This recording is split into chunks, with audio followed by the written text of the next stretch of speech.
ಬಹಳ ವರ್ಷಗಳಿಂದ ಬೆಂಗಳೂರಿನ ಅಪಾರ್ಟ್ಮೆಂಟ್ ಮಾಲೀಕರು ಅಪಾರ್ಟ್ಮೆಂಟ್ನ ಮಾಲೀಕತ್ವ ಮತ್ತು ನಿರ್ವಹಣೆ, ಓನರ್ಶಿಪ್ ಮತ್ತು ಮ್ಯಾನೇಜ್ಮೆಂಟ್ ಇದಕ್ಕೆ ಸಂಬಂಧಿಸಿದ ಹಾಗೆ ಹೊಸ ಸುಧಾರಿತ ಕಾನೂನನ್ನ ತರಬೇಕು ಅಂತ ಒತ್ತಾಯ ಮಾಡ್ತಾ ಬಂದಿದ್ದಾರೆ. ನಮ್ಮ ಸರ್ಕಾರ ಅವರ ಒತ್ತಾಯವನ್ನ ಗಮನಕ್ಕೆ ತೆಗೆದುಕೊಂಡಿದೆ. ಈ ಹಿನ್ನೆಲೆಯಲ್ಲಿ ಮಾನ್ಯ ಮುಖ್ಯಮಂತ್ರಿಗಳಾದಂತ ಶ್ರೀ ಡಿ.ಕೆ. ಶಿವಕುಮಾರ್ ಅವರ ಸೂಚನೆಯಂತೆ ಒಂದು ಹೊಸ ಕಾನೂನನ್ನು ಕೂಡ ನಾವು ತಯಾರು ಮಾಡಿದ್ದೇವೆ.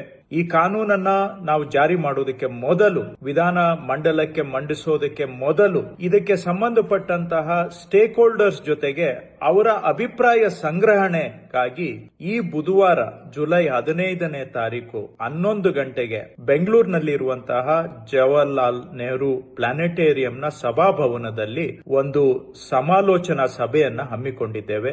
ನಿಮಗೆ ಇದರ ಬಗ್ಗೆ ಏನಾದರೂ ಸಲಹೆ, ಸೂಚನೆ, ಅಭಿಪ್ರಾಯ ನೀಡುವಂತದ್ದು ಇದ್ದರೆ ಈ ಸಭೆಯಲ್ಲಿ ಭಾಗವಹಿಸಿ ತಮ್ಮ ಅಭಿಪ್ರಾಯವನ್ನ ಹಂಚಿಕೊಳ್ಳಬೇಕಾಗಿ ಇದರ ಮುಖಾಂತರ ಕೋರುತ್ತಿದ್ದೇನೆ. ಮಾನ್ಯ ಮುಖ್ಯಮಂತ್ರಿಗಳು ಸಹ ಈ ಸಮಾಲೋಚನಾ ಸಭೆಯಲ್ಲಿ ಭಾಗವಹಿಸಲಿದ್ದಾರೆ. ತಮ್ಮ ಅಭಿಪ್ರಾಯ ಏನಾದರೂ ಇದ್ರೆ ಈ ಸಭೆಯಲ್ಲಿ ಭಾಗವಹಿಸಿ ನೀಡಬೇಕೆಂದು ತಮ್ಮನ್ನು ನಾನು ಮನವಿ ಮಾಡುತ್ತಿದ್ದೇನೆ.